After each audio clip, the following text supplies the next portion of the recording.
Welcome back, ladies and gentlemen. Grim Gaming here, and today we will be discussing story modes in Dragon Ball Z games. If they're really necessary, how important it is that they're good, and how many of them have turned out. So we're going to get right rolling into it. I was playing the original Dragon Ball Z Budokai from PlayStation 2 the other day, and the story mode from that, of course, for me was always a high point of the franchise, and of Dragon Ball games in general, just one of the best story modes. I still think to this day it holds up very well, for considering it only covers 2/3 of the series. And I started wondering to myself, how really important is story? Of course, this is a debate that's been going on in the community, especially a lot lately, because I do think people have gotten tired to the same old story beats to a degree, and they're hoping to get some more invention from the storylines. So I wanted to say my piece on it and give my 2 cents as someone who's been a Dragon Ball fan since the late 90s, and when they were on Toonami, and even before that when they were on Fox, and see, what kind of input I can have towards it, and hopefully help out with the conversation a bit. Now, when Budokai came out, when I was a kid, I would have said story mode's extremely important, and that's why Budokai was my favorite for so long. For a very different reason than today. It was because back then, the series wasn't as accessible as it is today. Nowadays, you got streaming, you got the season sets, which are reasonably priced. So it's pretty easy to acquire this franchise or to watch it in one form or another somewhere. But back in the day, you can only watch it when it aired on Toonami. You got one episode a day. So unless you were taping those episodes, the only way to relive the series was to buy them. Funimation was selling them as they were dubbing it. They had, but they were very overpriced at the time, and they also spread it out as much as they possibly could. You only got 3 episodes per tape, and they were selling on tapes and DVDs. The edited tapes were $20 each. The uncut tapes were $25. The DVDs were $30. And when you added it all up, because at the time there was 276 episodes, I believe, of the dubbed anime, if you were going for that, and so it would end up costing you about $2,000 after the taxes and shipping and handling and all that, to actually own Dragon Ball Z and to be able to rewatch it whenever you want. And that's a lot of money, especially to a kid. Whereas this video game, which granted only covers 2/3 of the series, but does a very efficient job of it, was only $50. So there's really no comparison there as to why the story mode was important, and why it was disappointing for me when later games would come out and, Budokai 2 and 3 didn't really have story modes, or they didn't follow the story, at least of the series.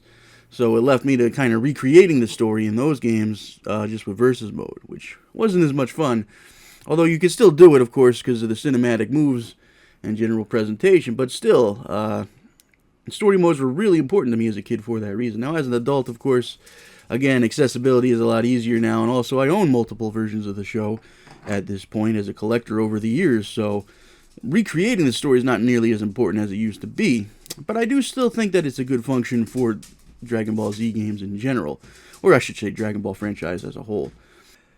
It makes the most sense from a design standpoint, because anytime you make an adaptation from an established franchise, fans are going to be expecting a certain amount of familiarity. They want to see the same characters portrayed pretty much as they were in the original property. So you're going to have to bring that main cast in for every single Dragon Ball game. The heroes, the main villains, you're always going to have Goku, Vegeta, Cell, Frieza, so on and so forth. And you might as well use those assets, right, for the single player modes. So recreating the story just seems like the obvious, easy answer to that conundrum, development wise. What's the next step? Well, let's just recreate the story, or at least the key points of it. To the degree to which, of course, will vary from person to person. We have since got Dragon Ball Z Kakarot, which has painstakingly recreated the entire Dragon Ball Z story, along with some elements of other stories, as TV specials and things, and which is great on that hand. But on the other hand, the gameplay's pretty awful. I mean, it's not necessarily bad, but it's just not good at all. It's not a fun game to play, which is a big conundrum I've had for recent Dragon Ball games, including the Xenoverse games, which kind of go on their own, but also rely heavily on recreating the original story. But the gameplay in those games in particular is bad. Xenoverse games are horrible to play. They're just not fun at all, and they actually put me in a bad mood every time I try playing them. It's a terrible thing, and while Kakarot is better than those, it's still just a bad game. Like, I'd rather play the original Budokai for the story, even though it's only recreating the first 2/3, than play Kakarot, which does a much more thorough recreation, but just isn't fun to play, So that's the difference for me between story modes of the different generations. Sparking Zero is another great example of how it's done in modern times versus classic, because Sparking Zero does have a story mode, but it's a very, very lazy story mode. It relies a lot on single, the slightly animated imagery or just static images, just passing by with a narration over it. Very few scenes recreated. And while it does follow the story pretty faithfully, it doesn't follow as in depth, and it just feels very disjointed. And the biggest problem, though, even though I like playing Sparking Zero, is the difficulty curve in that game. They cranked up the AI for Sparking Zero because they wanted to make it on a more competitive level. So the AI is cranked up, it's reading your inputs, and it's a real pain in the ass. And that takes a lot of the fun out of it for me, especially since you can't adjust the difficulty in story mode. If you just want to sit back and enjoy the story, you can put it on easy mode, but you cannot unlock the alternate paths if you do that. And there are alternate paths, there's a few of them there, and they do have alternate little stories that play out. And some of them can play out quite uniquely. But there are some that to this day I haven't triggered, and even the ones I have triggered, they were a pain in the neck to do it because the AI is so overpowered.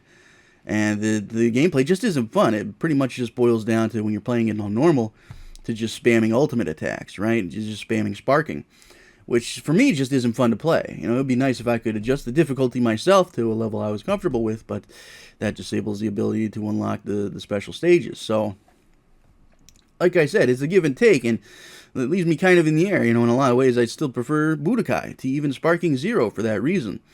And, while the gameplay of Sparking Zero is definitely superior, and the presentation as well, the weak story mode does hurt it. So, well, the way I put it is like this. Like I said, design-wise, it makes the most sense to recreate the story, or at least implement elements of it. Like Fighter Z is another great example of how to do it right, where they had their own story, even though it does rely heavily on the existing casts. They did the whole, all the old enemies are back again thing.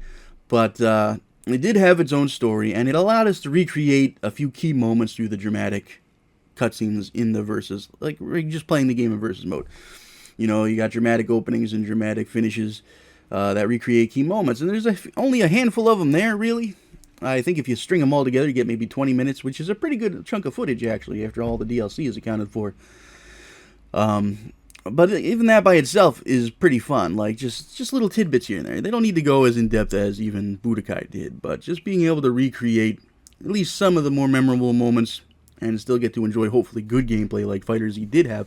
Very good gameplay, and that's the way to do it. So what I would do if it was me in charge, if I was starting a new series in the franchise, I would focus on recreating the story for the first entry, and then from there I would get more inventive with it, or focus less on it, depending, because I think it's just a good starting point. You recreate that story, you give fans something to kind of get them to invest in it, also giving people, alternate ways to experience the story, and in a more abridged format, not to specifically reference Dragon Ball Abridged, that's a whole separate thing. And, I do think it's a smart decision to start, and then after that, I do think they should experiment a little more, beyond that. Whether it's giving us a new story or taking the existing cast and rearranging it to create different things, different scenarios. And like most people, yeah, I'd like to see more creativity in there. Again, Xenoverse being an example of how not to do it. Xenoverse had a really boring way of remixing the story where, they introduce one or two new villains, but most of the story is just recreating or preserving the original timeline, because it's been corrupted because the villains keep getting these random power buffs, and so they're winning, so you have to go in with your created character and restore the original timeline. Conceptually, I can understand that the idea is you create your character, and then you get to actually join the story, become part of it, and then help your favorite characters and your favorite battles from the franchise. And conceptually, it makes sense, but gameplay-wise, it was really boring, because it was the same thing over and over and over again. And the Xenoverse 2 came out and did the same thing over and over and over again. They mixed it up a little bit by throwing a few movie villains in there, which they should have done in the first one. And the second one should have been, I think, way more inventive. But, it was what it was. And I do think that's the wrong way to go about it, because in the end, you're still playing the same story mode. Again, it's just now you're a slightly different looking character, right? And, yeah, I wasn't a big fan of that story mode. Dragon Ball Heroes, I think, is a way to do it right. They have other examples in the franchise. Another good one would be going old school, plan to eradicate the Saiyans. right? The original NES turn-based RPG and the specials that inspired. That was a unique take. They reused a lot of movie villains in that one, and a few canon ones. Reused and remixed, and then they added a bunch of their own stuff, a bunch of unique enemies, a bunch of unique scenarios, and it all built up to that final boss, who was unique. So it was a unique experience, and that's why it's memorable, and that's why it was adapted a few more times, because it had that staying power. Whereas things like Xenoverse, nobody's gonna look back and remember that, right? Like it might be a memory because you had fun creating your character and all that, but nobody's gonna be thinking of that story in the future. It doesn't leave that much of an impression. Dragon Ball Heroes is another franchise that did the right way of adding a lot of their own material to it, because what they did, in addition to the usual strategy of kind of taking established characters, established villains especially, and giving them power boosts and new transformations to reintroduce them to the story and reuse them, they also added a whole new group of NPCs from the Demon Tribe that was related to Dabura. So it wasn't just Toa and Mira, there's a whole gaggle of them, and they have new forms. They have the Demon God forms. You got Demigra, who in the Heroes takes multiple different forms, and Mechikabura gets his youth restored and all that. So they went pretty wildly different directions. They had all the masked Saiyans, not just Bardock. There's a whole tribe of them, and that introduced this whole new angle, and just made things way more interesting. And then, of course, it took classic characters and gave them new forms and iterations, like having it so basically the Z versions of Goku and Vegeta gain Super Saiyan 4, so that Trunks and Gohan could go Super Saiyan 3 and 4, and I don't think Trunks ever did, but Gohan definitely did, and giving us like an adult Gotenks to use, things like that. Super Saiyan 3 Vegito and Gogeta, and Super Saiyan 4 Broly, so on and so forth. New Majin, Majin, Janemba, Majin, Garlic Jr., and so on. And even things like Baby infesting other characters, like what if Baby infested, not Janemba, well, he did infest Janemba, but also Hachiyak from the previously mentioned plan to eradicate the Saiyans. Or what if Majin Buu absorbed Dabura, but also Janemba, So they go through a lot of unique and interesting scenarios. Super Saiyan 3 Raditz and Nappa, They introduced a lot of new things, a lot of interesting things. Now, unfortunately, the only video game adaptation we got of Dragon Ball Heroes was Super Dragon Ball Heroes World Mission, which is a good game. I played it on the channel, and it's very fun. I highly recommend it. But World Mission didn't actually use the hero's story. They told their own story using Silas, who I like Silas. He's an interesting NPC and an interesting concept. And his creation Arms, which is not interesting at all. It's another copy of Cell/Buu, another absorption model. It's absorbing your data, your energy, and it's absorbing different villains to get power boosts. It's not that interesting a concept, but there's only 2 new villains then. And the rest of the main story is the same old, just recreating and remixing the existing story arcs. You fight through the Saiyan Saga, you fight through Namek, Frieza and his father, and then you fight through the Majin gang. They save the androids for later, so you can do a future, future timeline thing, and then you recreate events from Super, like the Universe 6 tournament, and the Tournament of Power, of course. So yeah, they saved all the unique stuff for the side quests. So the side quests were way more interesting than the main quest in that game for that reason, because the main quest was just same old, but now we're a new character, right? But at least the side quests were interesting, and because they did add so much new stuff. So I think Heroes, at least the story way, the manga, the miniseries, are the right way to kind of remix Dragon Ball as a franchise and tell new stories with it. And I think that Xenoverse is the wrong way, because it's just, here's 1 or 2 characters, and then just do the same old stuff. Fight the Cybermen again, right? Here's an army of Cybermen to fight. So yeah, that's my take on it. I think the first game in a new series probably should focus a little more on the original story. I do still think there's value in just recreating the classic original stories and just letting us play through them and recreate key moments. Also because I think presentation is so much better in these games than even in the series. One of the reasons I'm such a huge fan of the Naruto Ultimate Ninja franchise is because, especially when the Storm games came out, they actually managed to make the games a lot better than the anime in terms of presenting a lot of these fights. The boss battles were just better in the games than they were in the anime, for the most part. And so that made me a big fan of them, and also because they cut out the filler, right? A lot of filler in Naruto, so it was nice to get that filler out and just experience the story itself, and have a fun game to play too, which is definitely the side hook there. Recreating the story doesn't mean anything if the gameplay sucks. Kakarot and Xenoverse. But yeah, I do think there's still value because they can present those old scenarios with new breath. You know, I think that was for me a big draw for Ultimate Tenkaichi. A lot of people hated it, but I liked it just because it was nice to see them reanimate some of those classic scenes with those actual animated scenes. You know, and the boss fights were okay, but it was just nice to get a condensed version of the story that you could just sit down and interact with. And it was a nice presentation. It looked nice, right? It wasn't as much fun to play, but it wasn't as bad as the modern stuff. So this is my take on it. But that's the kind of thing that attracts me. I like getting to see like the classic beam struggles, the classic key moments, but with better animation, better effects. You know, how can you juice it up a little bit? And there's definitely like key moments in Sparking Zero that look fantastic, whether they're recreating classic ones or creating new ones. You know, when you're seeing Vegeta and Trunks do like a father-son final flash on Cell, that was awesome. When they did the father-son Galick Gun against Goku Black Zamasu, that was awesome. You know, those were original scenarios and they were great to watch. I would love to see more scenarios like that. I would also like to just see those key moments, the beam struggle between Gohan and Cell, the final moments between Goku and Frieza, and all those awesome moments and epic encounters, and just splash it up, make it a little more interesting, right? We don't need every single moment, Kakarot.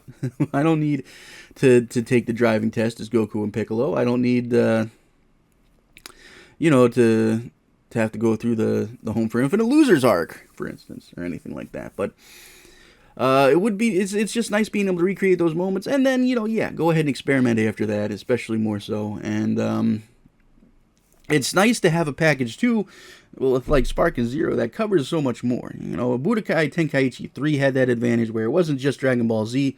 The story mode wasn't as in depth, but it covered Dragon Ball Z, Dragon Ball GT, and pretty much all the films, right? It had some segments and some original stories as well mixed in there, just to spice things up, which was awesome. It was great to see that much story content covered, even if it was sparse. You know, they didn't have a lot of cutscenes. It was mostly some dialogue here and there, recreating key moments with in-game moves, which is fine.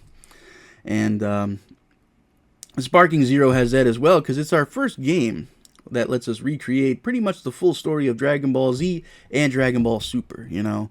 There's no story modes for GT and what little bit of Dragon Ball currently covers. Hopefully more Dragon Ball DLC coming. But as it is, I do think it has merit for that, because even though Kakarot does the most in-depth recreation of Dragon Ball Z, it only covers a little bit of like the movies. It doesn't really get into Super too much, and it covers a tiny bit of Dragon Ball, you know. So it does cover a lot, but it's kind of more specifically focused on GBZ.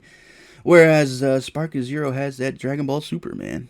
It's fun and have what if scenarios built on that mode as well, on that story, which is great.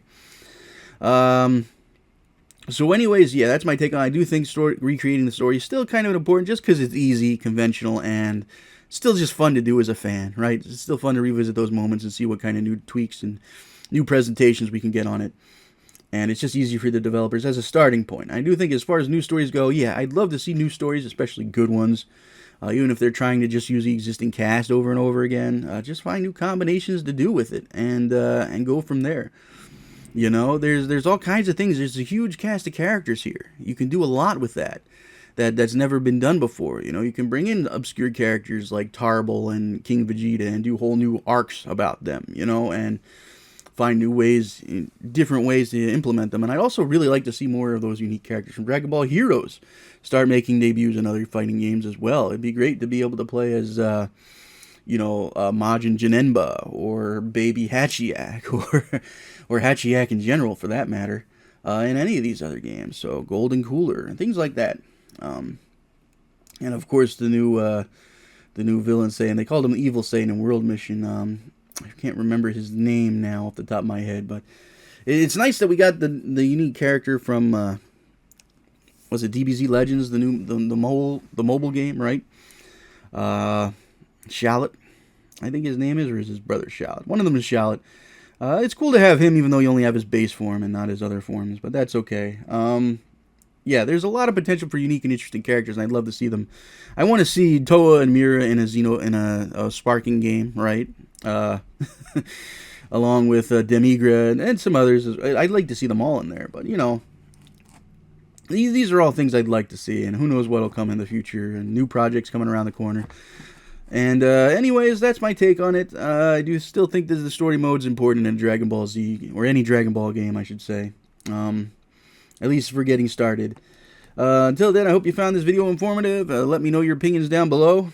Until next time, this is Grim Gaming signing off, saying, see you later.